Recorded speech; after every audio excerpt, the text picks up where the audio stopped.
Hallelujah. ಆಗ ಆ ಕುರುಬ ಏನ್ ಮಾಡ್ತಾನೆ, ಇಲ್ಲ ನನಗೆ 199 ಕುರಿಗಿಂತ ಒಂದು ಕುರಿ ಮುಖ್ಯ. Hallelujah hallelujah. ಅದೇ ರೀತಿಯಲ್ಲಿ ಈ ವಾಕ್ಯ ಹೇಳುತ್ತೆ, ನಾನು ತಪ್ಪಿ ಹೋಗಿರುವಂತ ಕುರಿ. ಯಾರು ಕುರಿ? ನಾನು. 99 ಜನ ಇದ್ದಾರೆ, ಆಚೆಗಡೆ ಸಾವಿರಾರು ಜನ ಇದ್ದಾರೆ. ಅವ್ರನ್ನೆಲ್ಲ ಬಿಟ್ಟು ಯಾರಿಗೋಸ್ಕರ ಬಂದ್ರು? ನನಗೋಸ್ಕರ, ಈ ದಾರಿ ತಪ್ಪೋಗಿರುವಂತ ಕುರಿಗೋಸ್ಕರ ಆತನು ಬಂದ. ಹಲ್ಲೆಲೂಯಾ. ಹಾಗೆ ನಿನ್ನ ಸೇವಕನ ಪರಾಂಬರಿಸು, ನಾನು ನಿನ್ನ ಆಜ್ಞೆಗಳನ್ನು ಮರೆಯುವುದೇ ಇಲ್ಲ. ಸಾಕು. ಹಲ್ಲೆಲೂಯಾ. ಇಲ್ಲಿ ಏನಿರ್ತದೆ, ದಾರಿ ತಪ್ಪಿ ಹೋಗಿರುವಂತ ಕುರಿನ ಬಂದು ಹುಡುಕಿ ಸೇವಕನ ಪರಾಂಬರಿಸು, ನಾನು ನಿನ್ನನ್ನು ಯಾವತ್ತೂ ಮರೆಯಲ್ಲ. ಹಲ್ಲೆಲೂಯಾ. ಆತನು ಬಂದು ನಮ್ಮನ್ನ ನೋಡ್ಕೊಂಡು ನಮ್ಮನ್ನ ಎತ್ಕೊಂಡಿದ್ದಾರೆ. ನಾವು ಆತನ ಮರ್ತಿದೀವಾ? ಮರ್ತಿದೀವಿ. ಹಲ್ಲೆಲೂಯಾ. ಮರ್ತಿಲ್ಲ ಅಲ್ಲ, ಮರ್ತಿದೀವಿ.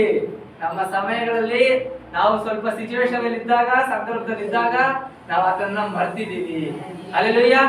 ಇಸ್ರಾಯೇಲರನ್ನ ದೇವರು ಮೋಶೆಯ ಮುಖಾಂತರ ನಡೆಸಿದ್ರು, ಎಷ್ಟೋ ಜಾಗದಲ್ಲಿ ನಡೆಸಿದ್ರು.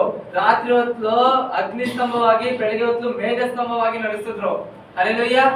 ಆಕಾಶದಿಂದ ಒಳ್ಳೆ ಒಳ್ಳೆ ರುಚಿಯಾಗಿರುವಂತ ಊಟ ಕೊಟ್ರು. ಬಂಡೆನ ಒಡೆದು ಅದ್ರೊಳಗಡೆಯಿಂದ ಸ್ವೀಟ್ ಆಗಿರುವಂತ ನೀರ್ನ ಕೊಟ್ರು. ಆದ್ರೂ ಇಸ್ರಾಯೇಲರು ದೇವರನ್ನ ಬಿಟ್ಬಿಟ್ರು. Hallelujah hallelujah. ಅದೇ ರೀತಿ ನಮ್ಗೆ ಎಷ್ಟೋ ಅದ್ಭುತಗಳನ್ನ ಮಾಡಿದ್ರು. ಹಲ್ಲೆಲೂಯಾ. ಸಾಯ್ಬೇಕಾಗಿರೋರ್ನ ಬದುಕಿಸಿದ್ರು, ನಮ್ಮ ಬೇರೆ ಪ್ರಾರ್ಥನೆಯನ್ನ ಕೇಳಿದ್ರು. ಹಲ್ಲೆಲೂಯಾ. ಆದ್ರೂ ನಾವು ಅದನ್ನ ಮರ್ತು ಬಿಟ್ಟಿದ್ದೀವಿ. ಹಲ್ಲೆಲೂಯಾ. ಇಲ್ಲಿ ವಾಕ್ಯ ಹೇಳ್ತದೆ, ನಾನು ನಿನ್ನ ಆಜ್ಞೆಗಳನ್ನು ಮರೆಯೋದಿಲ್ಲ. ನಾವು ಆತನ ಆಜ್ಞೆಯನ್ನ ಮರ್ತೇ ಬಾಳ್ತಾ ಇದೀವಿ. ಹಲ್ಲೆಲೂಯಾ. ಆತನ ನಮ್ಗೆ 10 ಆಜ್ಞೆಗಳನ್ನ ಕೊಡ್ತಾರೆ. ಏನು ಕೊಡ್ತಾರೆ? ಅದನ್ನ ಅನುಸರಿಸ್ಕೊಂಡು ಅದ್ರ ಪ್ರಕಾರ ನಡೀಲಿ ಅಂತ. ಹಲ್ಲೆಲೂಯಾ. ಒಂದು ಸ್ಟೋರಿ ಹೇಳ್ಬೇಕು ಅಂದ್ರೆ, ಒಬ್ಬ ಚಿಕ್ಕ ಹುಡುಗ, ಅವರಪ್ಪ ಹೇಳ್ತಾರೆ, ಒಳಗಡೆ ತುಂಬಾ ಐಟಮ್ಗಳೆಲ್ಲ ಇರ್ತವೆ. ಅವರಪ್ಪ ಒಂದು ಪೇಂಟ್ ಮಾಡುವಂತ ಒಬ್ಬ ವ್ಯಕ್ತಿ, ಬಡವರು. ಈ ತರ ಎಲ್ಲ ಪೇಂಟ್ ಮಾಡ್ತಾ ಇರ್ತಾನೆ. ಇದು ಅರ್ಧಕ್ಕೆ ಪೇಂಟ್ ನಿಲ್ಸ್ಬಿಟ್ಟು ಹೋಗಿರ್ತಾನೆ. ಈ ಪೇಂಟ್ ನಾನು ಮುಗಿಸ್ಬೇಕು, ಯಾರು ರೂಮ್ ಒಳಗೆ ಹೋಗ್ಬೇಡಿ ಅಂತ ಹೇಳ್ಬಿಟ್ಟು ಆಚೆ ಹೋಗಿರ್ತಾನೆ. ಆದ್ರೆ ಅವ್ರ ಮಗ ಏನ್ ಮಾಡ್ತಾನೆ, ಅದನ್ನ ಮೀರಿ ಅವ್ರ ಒಳಗಡೆ ಹೋಗಿ ಅಷ್ಟೊಂದು ದುಬಾರಿ ಆಗಿರುವಂತ, ಅಷ್ಟೊಂದು ದುಡ್ಡಿಗೆ ಹೋಗ್ಬೇಕಾಗಿರುವಂತ ಆ ಪೇಂಟಿಂಗ್ ನ ಹಾಳು ಮಾಡ್ಬಿಡ್ತಾನೆ. ಗೊತ್ತಿಲ್ದಿರ ಆ ಚಿಕ್ಕ ಹುಡುಗ. ಹಲ್ಲೆಲೂಯಾ. ಅಲ್ಲಿ ಏನಾಯ್ತು? ಅವನು ಅವ್ರ ಅಪ್ಪ ಹೇಳಿರೋ ಆಜ್ಞೆನ ಕೈಗೊಂಡು ನಡೆದ್ನ? ಇಲ್ಲ. ಅದೇ ತರ ನಮಗೂ ದೇವರು ಒಂದು ಆಜ್ಞೆನ ಕೊಡ್ತಾರೆ. ಭಾನುವಾರ ನನ್ನ ದಿನ, ನನ್ನ ಸಮ್ಮುಖಕ್ಕೆ ಬನ್ನಿ. ಭಾನುವಾರ ಅದು ನನಗೋಸ್ಕರ ಮಾತ್ರ ನಾನು ಮಾಡ್ಕೊಂಡಿರುವಂತ ದಿನ. 6 ದಿನ. Hallelujah hallelujah. 174ನೇ ವಾಕ್ಯ ಓದೋಣ. ಯೆಹೋವನೇ, ನಿನ್ನಿಂದುಂಟಾಗುವ ರಕ್ಷಣೆಯನ್ನು ಕೋರುತ್ತೇನೆ. ನಿನ್ನ ಧರ್ಮಶಾಸ್ತ್ರವೇ ನನ್ನ ಆನಂದವು. ಸಾಕು. Hallelujah hallelujah. ನಾವು ಎಷ್ಟು ಜನ ವಿಮೋಚನೆ ಹೊಂದಿದ್ದೀವಿ? ವಿಮೋಚನೆ ಅಂದ್ರೆ ಗೊತ್ತಾ? ವಿಮೋಚನೆ ಅಂದ್ರೆ ಏನು? ನಾವು ಆಡಾಡ್ತೀವಿ, ನನ್ನ ವಿಮೋಚಕನೇ ಅಂತ. ವಿಮೋಚಕ ಅಂದ್ರೆ ಯಾರು? ಏನು ವಿಮೋಚನೆ ಅಂದ್ರೆ ಏನು?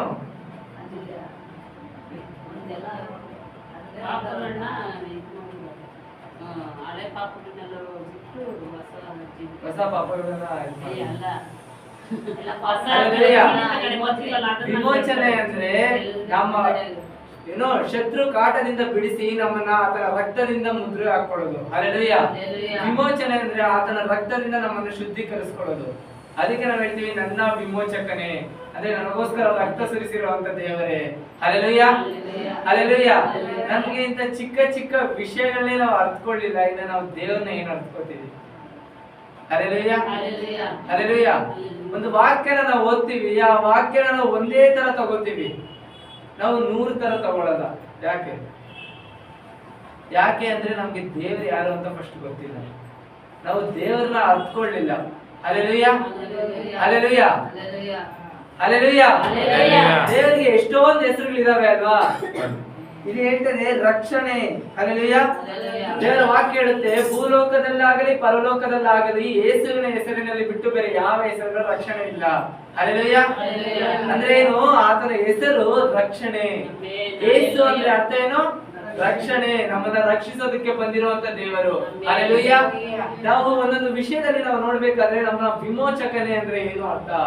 ನನ್ನನ್ನ ರಕ್ತದಿಂದ ಶುದ್ಧೀಕರಿಸಿರೋ ದೇವರು. ರಕ್ಷಣೆ, ರಕ್ಷಕ ಅಂದ್ರೆ ಏನು?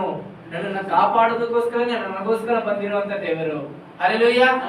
ಅದಕ್ಕೆ ಇಲ್ಲಿ ಹೇಳ್ತಿದೆ, ನಿನ್ನ ಧರ್ಮಶಾಸ್ತ್ರವೇ ನನ್ನ ಆನಂದ.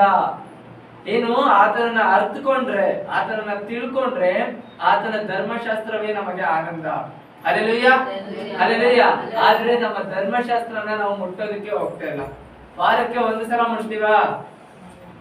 ಹಲ್ಲೆಲೂಯ. ವಾರಕ್ಕೆ ಒಂದ್ಸಲ ಧೂಳಿಗೆ ಹೊಡೆದ್ಬಿಟ್ಟು ಎತ್ಕೊಂಡ್ ಬರ್ತೀವಾ? ಹಲ್ಲೆಲೂಯ. ಇಲ್ಲಾಂದ್ರೆ ಫೋನ್ ನೋಡ್ತೀವಾ? ಫೋನಲ್ಲಿ ನೋಡ್ತೀವಾ? ಹಲ್ಲೆಲೂಯ. ಫೋನಲ್ಲಿ ಯೂಟ್ಯೂಬ್ ಅಲ್ಲಿ ಬರುವಂತ ವಿಡಿಯೋಗಳು ನೋಡ್ತೀವಿ, ಆಮೇಲೆ ನೋಟಿಫಿಕೇಶನ್ ಅಲ್ಲಿ ಬರುವಂತ ವಾಕ್ಯಗಳನ್ನ ನೋಡ್ತೀವಾ? ಬೈಬಲ್ ಎತ್ತಿ ನೋಡ್ತೀವಾ ನಾವು? Hallelujah, hallelujah. ನಾವು ಆ ಕೆಲಸ ಮಾಡಲ್ಲ. ಅದಕ್ಕೆ ಇಲ್ಲಿ ಹೇಳ್ತಾ ಇದೆ, ಯೆಹೋವನೇ ನಿನ್ನಿಂದುಂಟಾಗುವ ರಕ್ಷಣೆಯನ್ನು ಕೋರುವೆನು. ನಮ್ಗಿನ್ನೂ ಸಿಗ್ಲಿಲ್ಲ, ನಾವು ಸಿಕ್ಕಿದೆ ಅಂತ ಅನ್ಕೋತಾ ಇದೀವಿ ಅಷ್ಟೇ. ರಕ್ಷಣೆ ಸಿಕ್ಕಿದೆ, ನನಗೆ ಸಿಕ್ಕಿದೆ ಅಂತ. ನನಗಿನ್ನೂ ಸಿಗ್ಲಿಲ್ಲ. ನನಗೆ ರಕ್ಷಣೆ ಸಿಕ್ಕಿದ್ರೆ ನಾನು ಧರ್ಮಶಾಸ್ತ್ರದಲ್ಲಿ ಆನಂದ ಪಡ್ತಾ ಇದ್ದೆ, ಲೋಕದ ಆಸೆಗಳಲ್ಲ. Hallelujah, hallelujah. ನಾವು ನೋಡ್ತೀವಿ, ಏನು, ಇಸ್ರೇಲ್ ಅವರನ್ನ ನಡೆಸಬೇಕಾದ್ರೆ ದೇವರು ಅವ್ರು ಮಾಡಿರುವಂತ ಅದ್ಭುತ ನೋಡಿದಾಗ ಅವರು ದೇವರನ್ನ ಕೊಂಡಾಡ್ತಾ ಇದ್ರು. ಹಲ್ಲೆಲೂಯ. ವಿಮೋಚನೆ ಕಾಂಡದಲ್ಲಿ ನಾವು ನೋಡ್ಬೇಕಾದ್ರೆ ಎಷ್ಟೊಂದು ಯಾತ್ರಾ ಗೀತೆಗಳು, ಅಂದ್ರೆ ಏನು, ದಾರಿಯಲ್ಲಿ ನಡ್ಕೊಂಡು ಹೋಗ್ಬೇಕಾದ್ರೆ ದೇವರನ್ನ ಆರಾಧನೆ ಮಾಡ್ತಾ ಇದ್ರು. ಎಷ್ಟೊಂದು ಸಂಕಟದಿಂದ ಬಿಡಿಸಿರುವಂತ ಟೈಮಲ್ಲಿ ಹಾಡುಗಳಾಡ್ತಾ ಇದ್ರು. ಏನೋ ಅವ್ರ ಕಷ್ಟ ಬಂದಾಗ ಬಿಡಿಸಿದಾಗ ಹಾಡುಗಳಾಡ್ತಾ ಇದ್ರು. ಅದ್ ಬಿಟ್ಟು ಅವ್ರ ಕಷ್ಟದಲ್ಲಿ ಇದ್ದಾಗ ಒಂದು ಸಲನೂ ಹಾಡಾಡಿಲ್ಲ. ಹಲ್ಲೆಲೂಯ.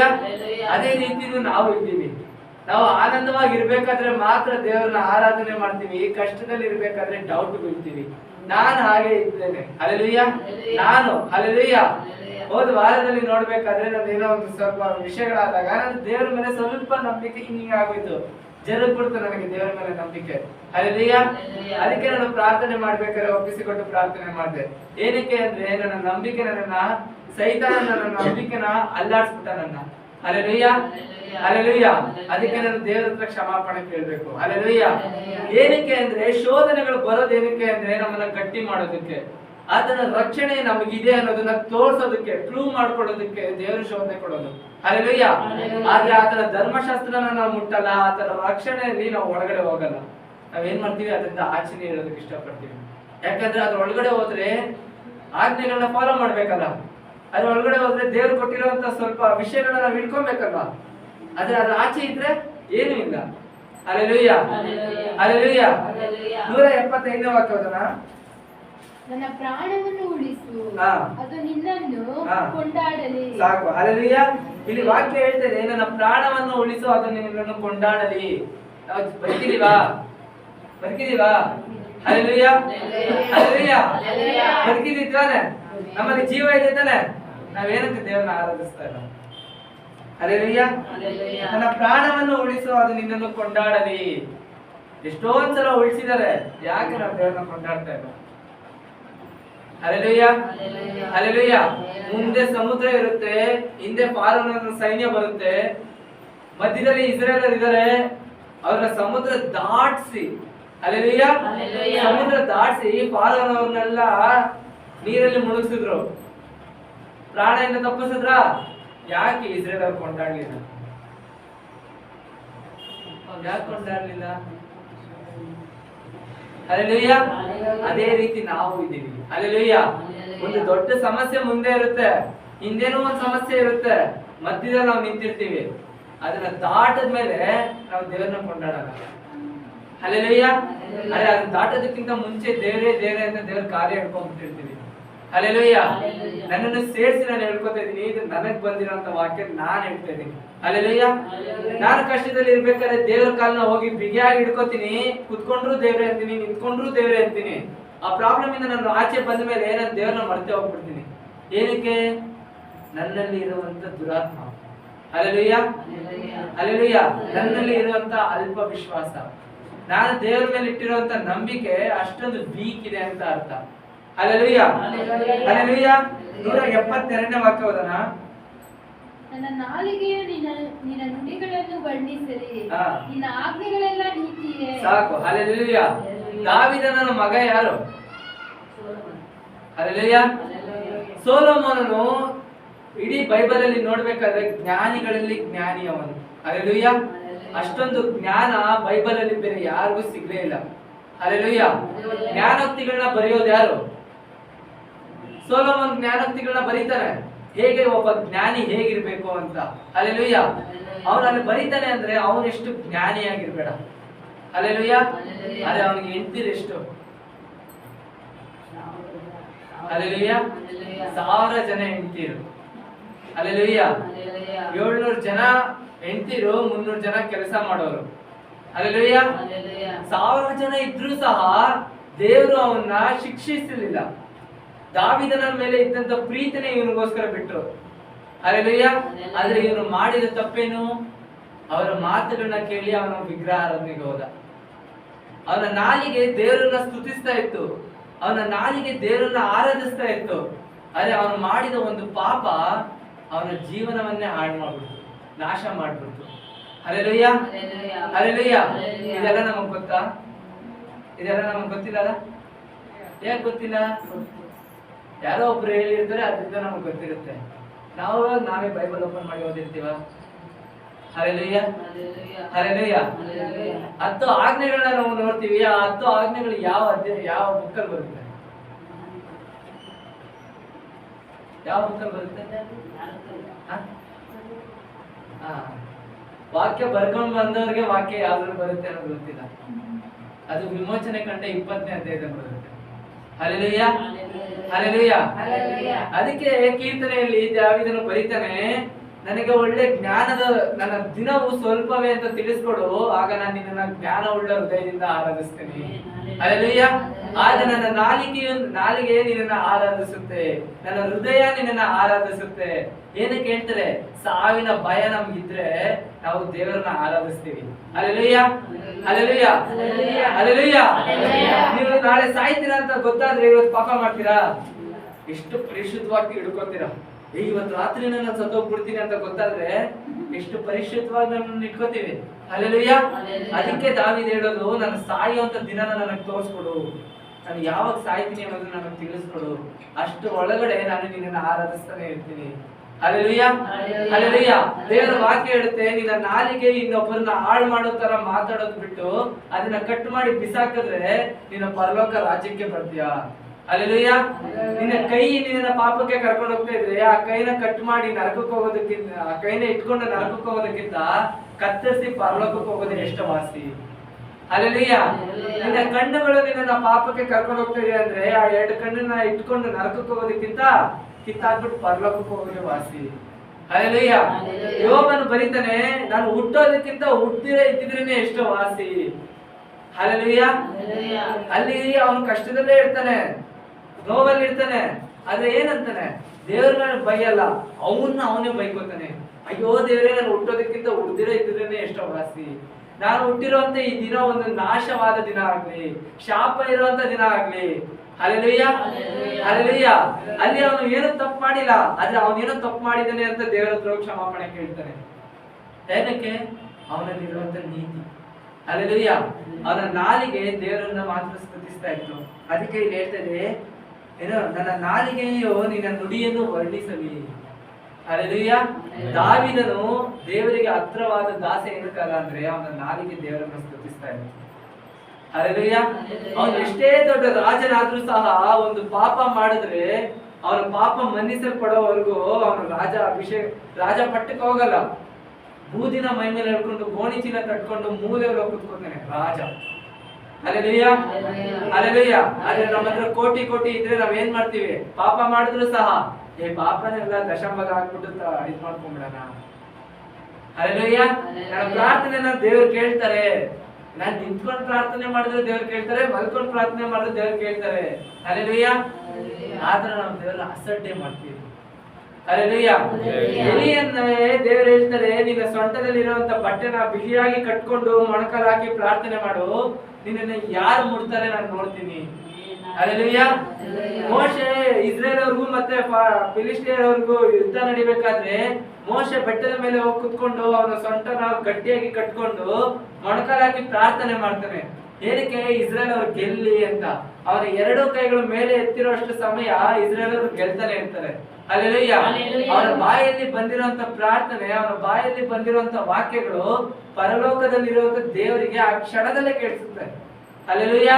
ಆದ್ರೆ ನಾವು ಮಾಡುವಂತ ಪ್ರಾರ್ಥನೆ ಯಾಕೆ ಕೇಳಿಸಲ್ಲ? ಮೋಶೆ ಏನು ತಪ್ಪು ಮಾಡಿಲ್ಲ ಅಂತ ಅಲ್ಲ. ಮೋಶೆ ಇಸ್ರೇಲ್ ದೇಶದಲ್ಲಿ ಒಬ್ಬನ ಕೊಲೆ ಮಾಡಿ ಆ ದೇಶ ಬಿಟ್ಟು ಓಡ್ ಬಂದಿರುವಂತ ಒಬ್ಬ ವ್ಯಕ್ತಿ. ಮೋಶೆ ಕೋಪಿಷ್ಟ. Hallelujah, hallelujah. ಎಲಿಯ ಬಂದ್ಬಿಟ್ಟು ಅವನೇ ಆತ್ಮಹತ್ಯೆ ಮಾಡ್ಕೊಬೇಕು ಅಂತ ಅನ್ಕೊಂಡಿರುವಂತ ವ್ಯಕ್ತಿ. ಹಲ್ಲೆಲೂಯಾ. ನೋಹ ಬಂದ್ಬಿಟ್ಟು ಎಣ್ಣೆ ಹೊಡೆದ್ಬಿಟ್ಟು ಮಲಗಿದ್ದಂತ ಒಬ್ಬ ವ್ಯಕ್ತಿ. ಹಲ್ಲೆಲೂಯಾ. ದಾನಿಯೇಲನು ಹಲ್ಲೆಲೂಯಾ ಅವನ ಪ್ರಾರ್ಥನಾ ಜೀವಿತದಲ್ಲಿ ಅವನು ಸಹ ಕುಗ್ಗಿ ಹೋಗಿರುವಂತ ಒಬ್ಬ ವ್ಯಕ್ತಿನೇ. ಹಲ್ಲೆಲೂಯಾ. ಅಣ್ಣಾಳು ವಿಧವೆ ಅಣ್ಣಾಳು ಬಂದ್ಬಿಟ್ಟು ಮಕ್ಕಳಿಲ್ದಿರೋಂತ ಒಬ್ಬ ಬಂಜೆ ಆಗಿದ್ಲು. ಯಾಕೆ ಅವ್ರ ಲೈಫ್ ಎಲ್ಲ ಬದಲಾಗಿದೆ. ಹೆಂಗೆ? ಅವರ ನಾಲಿಗೆ. ಹಲ್ಲೆಲೂಯಾ. ಅವರ ಮಾತುಗಳು, ಅವರು ದೇವರಿಗೆ ಮಾಡಿದಂತ ಸ್ತೋತ್ರಗಳು. ಹಲ್ಲೆಲೂಯಾ.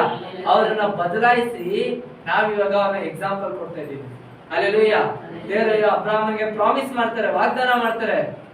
ಏನೋ ಆಕಾಶದಲ್ಲಿರುವಂತ ನಕ್ಷತ್ರಗಳು ಎಷ್ಟಿದಾವೋ ಅಷ್ಟು ಸಂತಾನ ನಾನು ನೀನು ಕೊಡ್ತೀನಿ ಅಂತ. ಹಲ್ಲೆಲೂಯಾ. ಕಣ್ಣೆತ್ತಿ ನೀನು ನೋಡುವಷ್ಟು ದೂರ ನಾನು ನಿನಗೆ ಆ ಜಾಗ ಎಲ್ಲ ಕೊಡ್ತೀನಿ ಅಂತ ಹೇಳ್ತಾರೆ. ಹಲ್ಲೆಲೂಯಾ. ದಾರಿ ತಪ್ಪಿ ನೀನು ಹೋದ್ರೆ ನಿನ್ನ ಕರ್ಕೊಂಡ್ ಬರ್ತೀನಿ ನಾನು ಅಂತ ಹೇಳ್ತಾರೆ. Hallelujah, hallelujah. ಇದೆಲ್ಲ ನಮಗೋಸ್ಕರ ಹೇಳ್ತಾ ಇದಾರೆ. ನಾವು ದೇವ್ರಿಗೋಸ್ಕರ ಏನ್ ಹೇಳ್ತಾ ಇದೀವಿ? ಇಲ್ಲಿ ಕುತ್ಕೊಂಡು ಫ್ಯಾನ್ ಆಫ್ ಮಾಡು, ಫ್ಯಾನ್ ಆನ್ ಮಾಡು, ಅಯ್ಯೋ ಕುಕ್ಕರ್ ಅಲ್ಲಿ ಏನಿಟ್ಟಿದ್ದೆ, ಅಯ್ಯೋ ನನ್ ಗಂಡ ಇಲ್ಲೋದ, ಅಯ್ಯೋ ನನ್ ಮಕ್ಳು ಏನ್ ಮಾಡ್ತಾ ಇದಾರೆ. Hallelujah, hallelujah. ಅರ್ಧಕ್ಕೆ ಎದ್ದೋಗ್ಬಿಡೋಣ, ಫುಲ್ ಆಗಿರೋಣ. ಇದ್ರು ದೇವ್ರ ಪ್ರಾರ್ಥನೆ ಕೇಳ್ತಾರ? ನಿದ್ದೆ ಬರ್ತಿದ್ಯಲ್ಲ, ಅಯ್ಯೋ ಇವ್ರು ಯಾವಾಗ ನಿಲ್ಲಿಸ್ತಾರೆ, ಇಂಥ ಯೋಚನೆಗಳೇ ನಮ್ದಿರೋದು. ನಿಜ ಹೇಳಿ, ಒಬ್ಬರಿಗೂ ಇಲ್ಲ ಅನ್ನೋರು. Hallelujah, hallelujah. ನಾನು ಯೋಚನೆ ಮಾಡ್ಬೇಕಾದ್ರೆ ಅಯ್ಯೋ ನನ್ನ ಸ್ಕ್ರಿಪ್ಟ್ ಅರ್ಧಕ್ಕೆ ನಿಂತಿದೆಯಲ್ಲ, ನಾನು ಹೋಗ್ಬೇಕಲ್ವಾ. ಹಲ್ಲೆಲೂಯಾ. ಯೋಚನೆಗಳನ್ನ ಸೈತಾನನು ತಂದು ಕೊಡ್ತಾನೆ, ಆದ್ರೆ ಅದರಿಂದ ದಾಟಬೇಕಾಗಿರೋದು ನಾವು. Hallelujah, hallelujah, hallelujah. ಪಕ್ಕದಲ್ಲಿ ಕುತ್ಕೊಂಡು ಸೈತಾನ ಹೇಳ್ತಾನೆ, ನಿದ್ದೆ ಮಾಡಿ ಏನು ರಾತ್ರಿ ಎಲ್ಲ ಪಾಪ ಎಷ್ಟು ಕಷ್ಟಪಟ್ಟಿರ್ತಾನೆ, ನಿದ್ದೆ ಮಾಡಿ ಮತ್ತೆ ದೇವರ ಪ್ರಾರ್ಥನೆ ಕೇಳ್ತಾನೆ ಅಂತ ಪಕ್ಕದಲ್ಲಿ ಕುತ್ಕೊಂಡು ಹೇಳ್ತಾ ಇರ್ತಾನೆ. Hallelujah, hallelujah. ಒಂದು ಫನ್ನಿಯಾಗಿ ಒಂದು ಇನ್ಸಿಡೆಂಟ್ ಹೇಳ್ಬೇಕು ಅಂದ್ರೆ, ಒಬ್ಬ ಅಮ್ಮ ಕುತ್ಕೊಂಡು ಪ್ರಾರ್ಥನೆ ಮಾಡ್ತಾ ಇರ್ತಾಳೆ. ಸಾರಿ, ಪ್ರಾರ್ಥನೆ ಮಾಡ್ಬೇಕಾದ್ರೆ ಪಕ್ಕದಲ್ಲಿ ಒಂದು ಉಸಿರಾಟದ ಶಬ್ದ ಕೇಳಿಸ್ತಾ ಇರುತ್ತೆ. ಆ ಅಮ್ಮ ಏನ್ ಅನ್ಕೋತಾಳೆ, ಓ ಆ ಅಮ್ಮ ದೇವರ ಆತ್ಮನ ಕೇಳಿಸ್ಕೊತಾ ಇದ್ದಾಳೆ, ಆತ್ಮ ನನ್ನ ಆವರಿಸ್ಕೊತಾ ಇದೆ ಅಂತ ಹೇಳಿ ಪ್ರಾರ್ಥನೆ ಮಾಡ್ತಾ ಇರ್ತಾಳೆ. ಕಣ್ಬಿಟ್ಟು ನೋಡ್ರೆ ಪಕ್ಕದಲ್ಲಿ ಒಂದು ನಾಯಿ ಕೂತಿದೆ. ಹಲ್ಲೆಲೂಯಾ. ಆ ನಾಯಿ ಅನ್ನೋದನ್ನ ಈ ಅಮ್ಮ ಏನ್ ಅನ್ಕೊಂಡ್ಬಿಟ್ಟಿದ್ದಾಳೆ, ದೇವರ ಆತ್ಮ ಆವರಿಸ್ಕೊತಾ ಇದೆ. ಹಲ್ಲೆಲೂಯಾ. ನಾವು ಪ್ರಾರ್ಥನೆ ಮಾಡ್ಬೇಕಾದ್ರೂ ಸಹ ನಮ್ಮನ್ನ ಸೈತಾನನು ಅದೇ ರೀತಿ ಆವರಿಸ್ಕೊತಾನೆ. ನೀವೇ ಯೋಚನೆ ಮಾಡಿ, ಪ್ರಾರ್ಥನೆ ಮಾಡ್ಬೇಕಾದ್ರೆ ಸೈತಾನನು ಬರ್ತಾನೆ ಅಂದ್ರೆ ನಮ್ಮ ಒಳಗಡೆ ಎಷ್ಟು ಪಾಪ ಇದೆ, ಇನ್ನು ನಮ್ಮ ಪ್ರಾರ್ಥನೆ ಎಷ್ಟು ವೀಕ್ ಆಗಿದೆ, ನಮ್ಮ ನಾಲಿಗೆ ಎಷ್ಟು ಪಾಪಕ್ಕೆ ಜಾಗ ಕೊಡ್ತಾ ಇದೆ, ನಮ್ಮ ಬಾಯಲ್ಲಿ ಸ್ತೋತ್ರಗಳು ಯಾಕಿಲ್ಲ. ಹಲ್ಲೆಲೂಯಾ. ಇಲ್ಲಿ ವಾಕ್ಯ ಹೇಳ್ತದೆ, ನಿನ್ನ ನುಡಿಗೆ ತಕ್ಕಂತೆ ನನ್ನನ್ನು ರಕ್ಷಿಸು. ಹಲ್ಲೆಲೂಯಾ.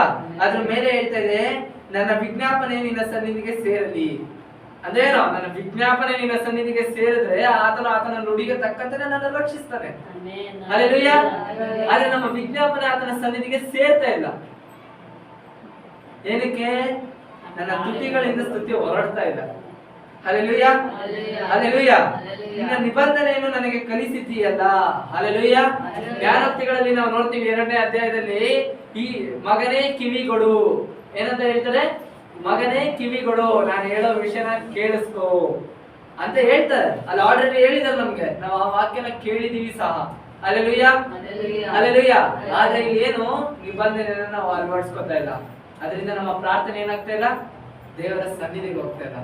ಅದರಿಂದ ಏನಾಗ್ತಾ ಇಲ್ಲ, ನಮ್ಮ ಪ್ರಾರ್ಥನೆ ದೇವರಿಗೆ ಸೇರ್ತಾ ಇಲ್ಲ. ಸೈತಾನ ನಮ್ಮ ಪ್ರಾರ್ಥನೆಯಲ್ಲೇ ಬಂದು ನಮ್ಮನ್ನ ಆವರಿಸ್ಕೊಳ್ಳುವಷ್ಟು ನಾವು ಸೈತಾನನಿಗೆ ಬಿಟ್ಕೊಟ್ಟಿದ್ದೀವಿ. Hallelujah, hallelujah. ನಮ್ಮ ಯೋಚನೆಗಳು, ನಾವು ಮಾಡುವಂತ ಕೆಲಸಗಳು, ನಮ್ಮ ಪ್ರಾರ್ಥನೆ, ನಿಜ ಹೇಳಿ, ಬಲಿಪೀಠದ ಮುಂದೆ ನಿಂತಿದ್ದೀವಿ ನಾವು, ಒಪ್ಕೊಳ್ಳೋಣ, ನಿಜ ಒಪ್ಕೊಳ್ಳೋಣ. ಪ್ರಾರ್ಥನೆ ಮಾಡ್ಬೇಕಾದ್ರೆ, ಮಾತಾಡ್ಬೇಕಾದ್ರೆ, ಪ್ರೇಯರ್ ಮಾಡ್ಬೇಕಾದ್ರೆ ನಿಮ್ಗೆ ಬೇರೆ ಆಲೋಚನೆಗಳು ಬಂದೇ ಇಲ್ವಾ? ನಾನು ಪ್ರೇಯರ್ ಮಾಡ್ತಾ ಇರ್ತೀನಿ, ನಾನು ಮಾತಾಡ್ತಾ ಇರ್ತೀನಿ, ಪ್ರೇಯರ್ ಹೇಳ್ತಾ ಇರ್ತೀನಿ, ಆಲೋಚನೆ ಬೇರೆ ಕಡೆ ಹೋಗಲ್ವಾ? ಏನಕ್ಕೆ ಹೋಗುತ್ತೆ? ಅಷ್ಟೊಂದು ಡೀಪ್ ಇದ್ದೀರಾ? ಮತ್ತೆ ನೀವು ಮಾಡುವಂತ ಪ್ರೇಯರ್ ಯೂಸ್ ಇಲ್ವಾ? ಮತ್ತೆ ಏನಕ್ಕೆ ದೇವರ ಸನ್ನಿಧಿಗೆ ಬರ್ತೀರಿ? ಮನೇಲಿ ಆರಾಮಾಗಿ ಕುತ್ಕೊಂಡು ಮಾಡ್ಬೋದಲ್ಲ ಪ್ರೇಯರ್. ದೇವರ ಆಲಯಕ್ಕೂ ಬಂದು ಅದನ್ನೇ ಮಾಡಬೇಕು ಅಂದ್ರೆ ನಾವ್ ಏನಕ್ಕೆ ಬರ್ತೀವಿ ಆ ದೇವರ ಆಲಯಕ್ಕೆ? Hallelujah, hallelujah, hallelujah. ಹಾವಿದೆಯಲ್ವಾ, ಹಾವು, ಆ ಹಾವುಗೆ ಮದ್ದು ಏನ್ ಗೊತ್ತಾ? ಹಾವು ಕಚ್ಚಿದಾಗ ಆ ಮದ್ದು ಒಂದು ಕಂಡು ಹಿಡಿದಿದ್ದಾರೆ ಇವಾಗ. ಏನ್ ಗೊತ್ತಾ? ಕುರಿ ರಕ್ತ. ನಂಬೋದಕ್ಕೆ ಕಷ್ಟ ಆಗುತ್ತೆ, ಆದ್ರೆ ಕುರಿ ರಕ್ತನ ಆಯಿಲ್ಮೆಂಟ್ ಅಂತ ಈಗ ಕಂಡು ಹಿಡಿದಿದ್ದಾರೆ. ಹಲ್ಲೆಲೂಯಾ. ಕಚ್ಚಿರೋ ಜಾಗದಲ್ಲಿ ಕುರಿ ರಕ್ತ ಬಿದ್ರೆ ಆ ವಿಷನ ಎಳ್ಕೊಳ್ಳುತ್ತೆ, ಹೀರ್ಕೊಳ್ಳುತ್ತಂತೆ. Hallelujah, hallelujah. ಈಗ ನಾವು ಎರಡನೇ ತರ ನೋಡ್ಬೇಕು ಅಂದ್ರೆ, ಒಂದು ತರ ಈ ತರ ನೋಡಿದ್ರೆ, ಸೈಂಟಿಫಿಕಲಿ ಈ ತರ ನೋಡಿದ್ರೆ, ಎರಡನೇ ತರ ನಾವು ನೋಡಬೇಕಾದ್ರೆ ದೇವರು ನಮಗೋಸ್ಕರ ಏನಾಗಿ ಬಂದಂತೆ? ಕುರಿಯಾಗಿ ಬಂದಂತೆ, ಯಜ್ಞದ ಕುರಿಯಾಗಿ. ಅಂದ್ರೇನು? ಬಲಿ ಕೊಡೋದಕ್ಕೋಸ್ಕರನೇ ನೇಮಕ ಆಗಿರುವಂತ ಒಬ್ಬ ಕುರಿ ಮರಿಯಾಗಿ ಆತನ ನಮಗೋಸ್ಕರ ಬಂದಂತೆ. ಹಲ್ಲೆಲೂಯಾ. ಸೈತಾನನ ನಾವು ಬೈಬಲ್ ಅಲ್ಲಿ ಏನಂತ ನೋಡ್ತೀವಿ? ಹಾವಿನ ರೂಪದಲ್ಲಿ ನೋಡ್ತೀವಿ. Hallelujah, hallelujah. ಆ ಹಾವಿಗೆ 2 ಕಾಲು 2 ಕೈ ಇತ್ತು. ದೇವರ 2 ಕಾಲ 2 ಕೈನ ತೆಗೆದ ಮೇಲೆ ಅವನು ತೆವಲ್ಕೊಂಡು ಹೋಗಿ ಅವನ ಜೀವ ಎಲ್ಲ ಮಣ್ಣು ತಿನ್ಕೊಂಡು ಬದುಕಬೇಕು. ಹಲ್ಲೆಲೂಯಾ. ಆ ತರ ಮಾಡಿದ್ಮೇಲೆ ಆ ಹಾವಿಗೆ ಮಧ್ಯರಂತೆ ಕುರಿ ರಕ್ತ. ಅಂದ್ರೆ ಏನು? ಆತನ ಪಾಪ, ಆತನ ನಮಗೋಸ್ಕರ, ನಮಗೆ ಕಚ್ಚಿದೆಯಲ್ಲ ಆ ಹಾವು, ಪಾಪ ಅನ್ನೋ ಹಾವು ಕಚ್ಚಿದೆಯಲ್ಲ, ಆ ಪಾಪನೆಲ್ಲ ನೀಗಿಸೋದಕ್ಕೋಸ್ಕರ ಆತನ ರಕ್ತ ಆಗಿ ಬಂದ. Hallelujah, hallelujah. ಆತನ ನಮಗೋಸ್ಕರ ಎಷ್ಟೆಲ್ಲಾ ಮಾಡಿದ್ದಾರೆ, ನಮ್ಮ ಸಂತೋಷಕ್ಕೆ ಎಷ್ಟೆಲ್ಲಾ ಮಾಡಿದ್ದಾರೆ. ನಾವು ಹೇಳಿದ್ರೆ ಸಂತೋಷವಾಗಿದ್ದೀರಾ ಅಂತ, ಈಗ ಸಂತೋಷವಾಗಿದ್ದೀರಾ? ಹಲ್ಲೆಲೂಯಾ. ಸಂತೋಷವಾಗಿದ್ದೀವಿ ಅಂತ ಹೇಳಿದ್ರೆ ಇವಾಗ ಸಂತೋಷವಾಗಿದ್ದೀರಾ? ಹಲ್ಲೆಲೂಯಾ. ಸಂತೋಷವಾಗಿ ನಾವು ಇರ್ಬೇಕು ಅಂದ್ರೆ ನಾವು ದೇವರನ್ನ ಸಂತೋಷವಾಗಿ ಇಟ್ಟಿದೀವಾ ಅಂತ ಯೋಚನೆ ಮಾಡ್ಬೇಕು. Hallelujah, hallelujah. ಅವಾಗ ನಾವು ಸಂತೋಷ ಪಡೋದಕ್ಕೆ ಯೋಗ್ಯರು, ಇಲ್ಲಾಂದ್ರೆ ನಾವೇನು? ಅಯೋಗ್ಯರು. Hallelujah, hallelujah. ನಾನೇನು? ಅಯೋಗ್ಯ. ದೇವರನ್ನ ಸಂತೋಷವಾಗಿ ಇಟ್ಟಿರೋ ನನ್ನ ಸಂತೋಷ ನಾನು ನೋಡ್ಕೊಂಡ್ರೆ ನನ್ನ ಅಯೋಗ್ಯ, ಸ್ವಾರ್ಥಿ. Hallelujah, hallelujah. ದೇವರ ವಾಕ್ಯ ಅರ್ಥ ಆಯ್ತಾ? ಹಲ್ಲೆಲೂಯಾ. 169ನೇ ವಾಕ್ಯ ಓದಿ ವಾಕ್ಯಕ್ಕಾಗಿ ಪ್ರಾರ್ಥನೆ ಮಾಡೋಣ. ಯೆಹೋವನೇ, ನನ್ನ ಕೂಗು ನಿನ್ನ ಸನ್ನಿಧಿಯನ್ನು ಮುಟ್ಟಲಿ. ನಿನ್ನ ವಾಕ್ಯಾನುಸಾರವಾಗಿ ನನಗೆ ಜ್ಞಾನವನ್ನು ದಯಪಾಲಿಸು. ಸಾಕು. ಹಲ್ಲೆಲೂಯಾ. ಇಲ್ಲೇನು ನಾವ್ ಇಷ್ಟೊತ್ತು ಕೇಳಿರೋ ವಾಕ್ಯಕ್ಕೆ ಈ ವಾಕ್ಯ ಬಂದ್ಬಿಟ್ಟು ಆನ್ಸರ್. ಇಷ್ಟೊತ್ತು ನಾವು ಪ್ರಶ್ನೆಗಳು ಹಾಕೊಂಡಿದೀವಿ, ನಮಗ್ ನಾವೇ. ನಮ್ಮ ನಾಲಿಗೆ ಸರಿ ಇಲ್ಲ ಅಂತ ನಾವು ಪ್ರಶ್ನೆ ಹಾಕೊಂಡಿದೀವಿ. ದಾರಿ ತಪ್ಪಿ ಹೋಗಿರೋಂತ ಕುರಿ ನಾನು ಅಂತ ಪ್ರಶ್ನೆ ಹಾಕೊಂಡಿದ್ದೀನಿ. ದೇವರಿಂದ ನನಗೆ ರಕ್ಷಣೆ ಸಿಗ್ತಾ ಇಲ್ವಾ ಅನ್ನೋದನ್ನ ಪ್ರಶ್ನೆ ಹಾಕೊಂಡಿದೀವಿ. ಈ ಪ್ರಶ್ನೆಗೆ ನಮ್ಮ ಹತ್ರ ಉತ್ತರ ಏನು? ನನ್ನ ಕೂಗು ನಿನ್ನ ಸನ್ನಿಧಿಗೆ ಮುಟ್ಟಲಿ, ನಿನ್ನ ವಾಕ್ಯವು ನನಗೆ ಜ್ಞಾನವನ್ನು ಕೊಡಲಿ. ಹಲ್ಲೆಲೂಯಾ. ನಾವು ಮಾಡುವಂತ ಪ್ರಾರ್ಥನೆ ಈಗ ದೇವರ ಸನ್ನಿಧಿಗೆ ಮುಟ್ಟಿದ ಮೇಲೆ ಆತನ ನಮಗೆ ಕೊಡ್ತಾನಲ್ಲ ವಾಕ್ಯ, ಆ ವಾಕ್ಯನೇ ನಮ್ಗೆ ಇದೆಲ್ಲದಕ್ಕೂ ಆನ್ಸರ್. Hallelujah, hallelujah. ಆತನು ಕೊಡುವಂತ ಆನ್ಸರ್ ನಾವು ಹುಡುಕ್ಬೇಕು. ಹಲ್ಲೆಲೂಯಾ. ನಾವು ಈ ವಾಕ್ಯನ ಇಟ್ಟು ಪ್ರಾರ್ಥನೆ ಮಾಡಿದಾಗ ದೇವರು ನಮಗೆ ಒಂದು ವಾಕ್ಯ ಕೊಡ್ತಾರೆ. ನಾವು ಓದಿರ್ಲಿ ಓದಿರ ಇರಲಿ, ನಮಗೆ ಜ್ಞಾನ ಇರ್ಲಿ ಜ್ಞಾನ ಇಲ್ದಿರ ಇರ್ಲಿ, ಆತನ ನಮ್ಮೊಟ್ಟಿಗೆ ಮಾತನಾಡೋದಕ್ಕೆ ಶಕ್ತರಾಗಿದ್ದಾನೆ. ಹಲ್ಲೆಲೂಯಾ. ಈ ವಾಕ್ಯನ ಇಟ್ಟು ನಿಮಗೆ ಪ್ರಾರ್ಥನೆ ಮಾಡ್ಬೇಕಾದ್ರೆ ನಿಮಗೆ ಯಾವ ವಾಕ್ಯ ದೇವರು ಕೊಡ್ತಾರೋ ಆ ವಾಕ್ಯನೇ ನಿಮ್ಮ ವಾಕ್ಯ, ಅದೇ ನಿಮ್ಮ ರಕ್ಷಣೆ. ಹಲ್ಲೆಲೂಯಾ. ಅದೇ ನಿಮಗೆ ದಾರಿ ತಪ್ಪಿ ಹೋಗಿರುವಂತ ನಿಮಗೆ ಒಂದು ದಾರಿ. ಹಲ್ಲೆಲೂಯಾ. ನಿಮ್ಮ ನಾಲಿಗೆಗೆ ಒಂದು ಪರಿಹಾರ ಅದು. Hallelujah, hallelujah. ವಾಕ್ಯನ ಅರ್ಥ ಆಯ್ತಾ? ವಾಕ್ಯನ ಇಟ್ಟು ಪ್ರಾರ್ಥನೆ ಮಾಡಿ. ವಾಕ್ಯ ಕೊಟ್ಟಿದ್ದಕ್ಕಾಗಿ ದೇವರಿಗೆ ಕೊಟ್ಟೆ.